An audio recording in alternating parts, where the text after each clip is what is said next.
बेचने वाली चुड़ैल। एक बार की बात है, जादूपुर नाम के गांव में करतब दिखाती एक औरत एक रेड्डी के लिए गांव में आती है।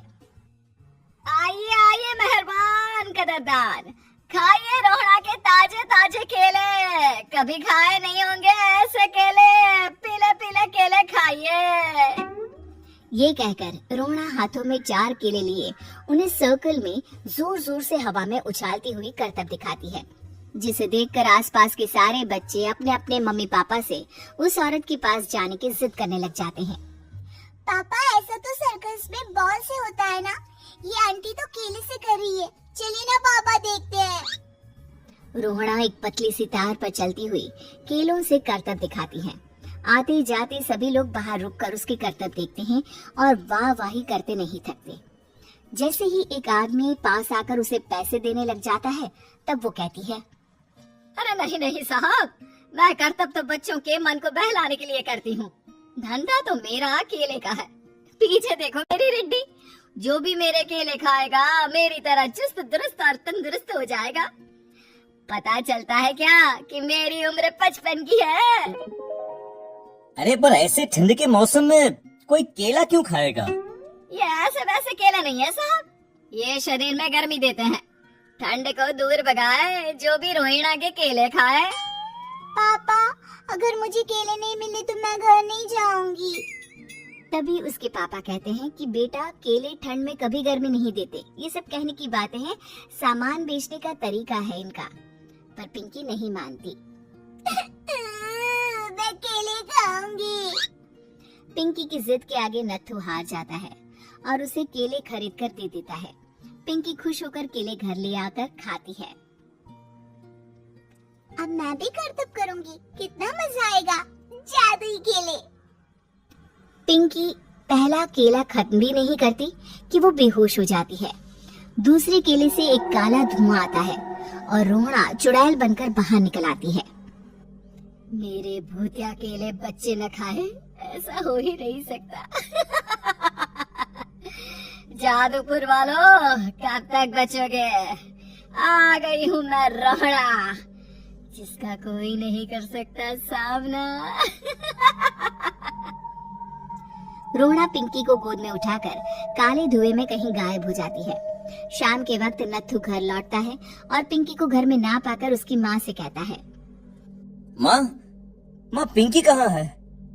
अरे बेटा, उसे तो तू सुबह करतब दिखाने ले गया था ना, फिर कहाँ वापस आए तुम दोनों? मुझे लगा तू उसे अपने साथ मंडी ले गया होगा। हे भगवान, मेरी बच्ची कहाँ गई? मैं उसे घर ही तो छोड़कर गया था माँ। नत्थू गांव के घर कोने में अपनी बेटी को ढूंढता है, पर उसे वो कहीं नहीं मिलती। परेशान होकर आखिर रो रो कर नत्थू हिम्मत हार कर घर लौट आता है। अगली सुबह रोहड़ा फिर से करतब दिखाने आती है और इस बार पिंकी की तरह रोनी केले खरीद लेता है।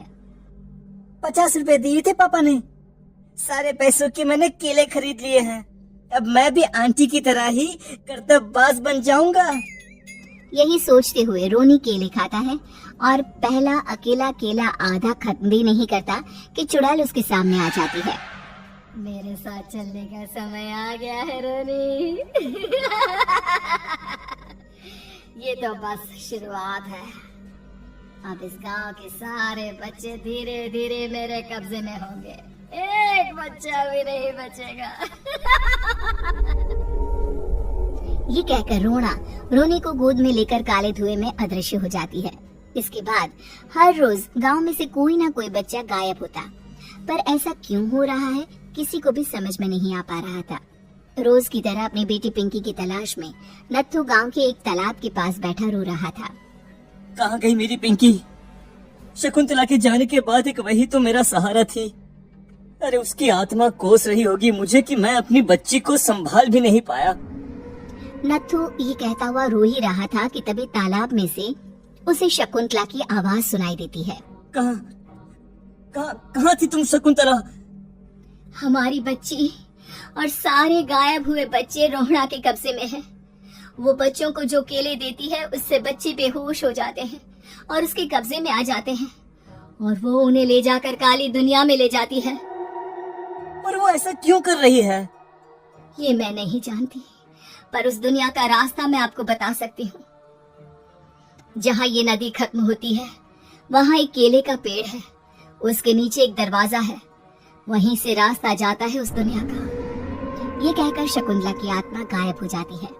गांव के सभी लोग झुंड बनाकर उसी रास्ते से काली दुनिया में चले जाते हैं और वहाँ देखते हैं कि सारे बच्चे वहाँ काम कर रहे थे।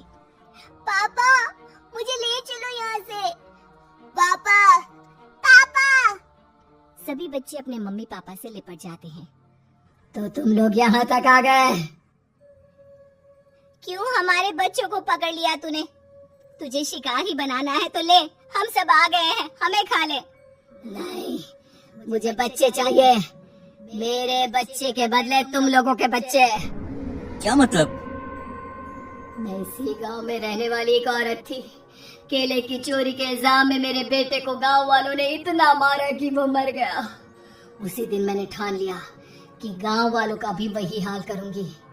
कुछ दिन बाद बेटे के चले जाने के दुख में मैं भी मर गई और मेरी भटकती आत्मा एक चुड़ैल बन गई। और फिर मैंने बदला लिया तुम सबके बच्चे छीनकर। बर्दाश्त नहीं कर पाए ना? सोचो मुझ पर क्या बीती होगी। हमें माफ कर दो रोड़ा, पता नहीं है किसकी गलती थी पर हम सभी माफी मांगते हैं। हमारी खुशियाँ लौटा दो, तुम भी तो एक माँ हो। गांव वालों की बात सुनकर रोहना का मन पिघल जाता है और वो बच्चों को छोड़ देती है। उसके बाद काली दुनिया बच्चों के लिए जादुई दुनिया बन जाती है। अब कोई भी कभी भी वहां आ जा सकता था।